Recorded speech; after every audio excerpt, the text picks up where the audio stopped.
brother, after the war, my brother decided, because we had to move out of our houses, and we basically lived as a family, not just us.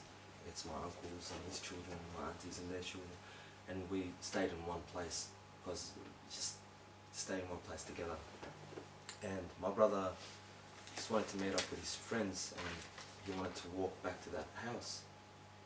And he was wearing cargo pants and a green top. And when he was walking, all he heard, he took this different detour, and he walked into a base of army, Kuwaiti army.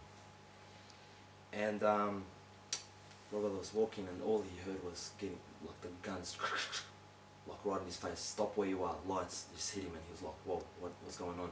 They asked him to throw his license. It's not a license, it's just ID. It's just like when you get pulled over by the cops or anything like that, that's what they give you. And they said to him, throw it over, don't move, throw it over. So he threw it over, and they looked at it, and they go up to him, oh, you're Palestinian. Yes, okay, welcome, welcome, come with us. So lucky my brother was really smart, and he started responding to him in Kuwaiti. But they still, because his ID said that he's Palestinian, he couldn't change that fact, but he was speaking to him in Kuwaiti, in a Kuwaiti accent.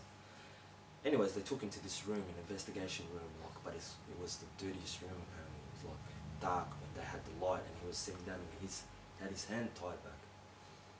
And they kept asking him questions. He goes, we've been looking for you for a long time. And he's like, looking for us, why? And they go, you'll see why. And he's still speaking to him in a Kuwaiti accent. Until they had a discussion, and like he was saying some foul stuff about our family and mum. I don't want to repeat it, but anyways, he was saying some foul stuff. And then one soldier just popped out of nowhere, and he said, you're speaking in a Kuwaiti accent. Where are you from, really? He goes, I'm Palestinian, my mum's Kuwaiti. And the soldiers, all of them flipped, and they were like, you should have said that from the start, dude. We would have let you go. And if my brother didn't play that role, he wouldn't have been there. So that's the story. That's how major it was.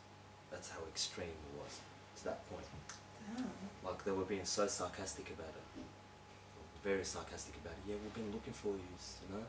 But little did my brother know what was going to happen. But thank God he spoke to him in that Kuwaiti accent. So in order to survive. Yeah. So that's the story. Any other stories? Not on top of my head at the moment. Your parents, maybe?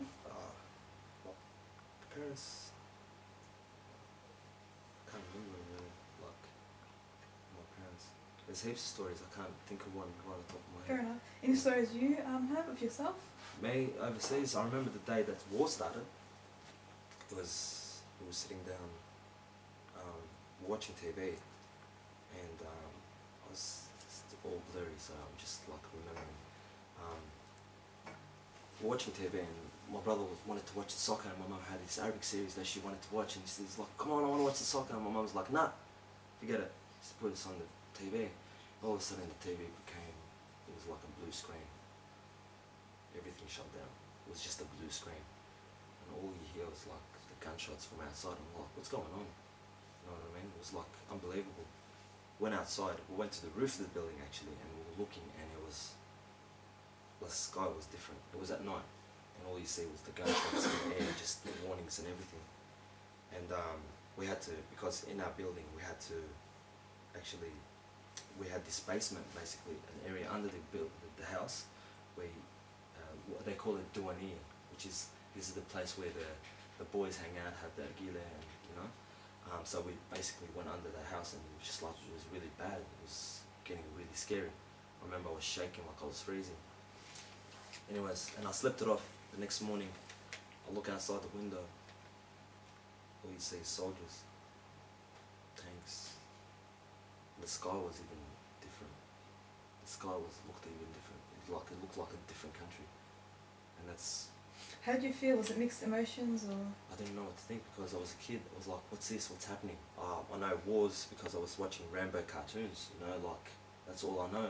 I don't know if it's going to happen to me. I didn't know it was going to happen to her, so I didn't know what to think. I didn't know. I was like, what's happening? And I remember I was looking at, so this is probably the scariest thing I've seen. It had nothing to do with violence, but it was when I looked outside the balcony and down that road was, you see like thousands of soldiers marching down that road, just marching down that road, and it was freaky. It was the scariest thing. Yeah, I remember that. What did your parents tell you at that point? I wouldn't remember what my parents told me, but I remember my parents clearly advising, that's the only thing I remember, clearly advising nobody get out of the house. No one was to get out of the house.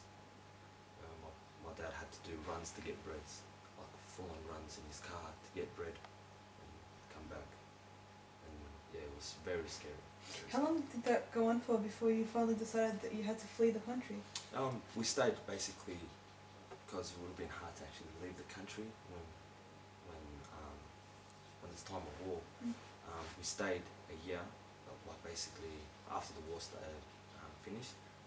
Stayed another 2 years thinking, another year thinking about what we're going to do, another year planning to leave the country.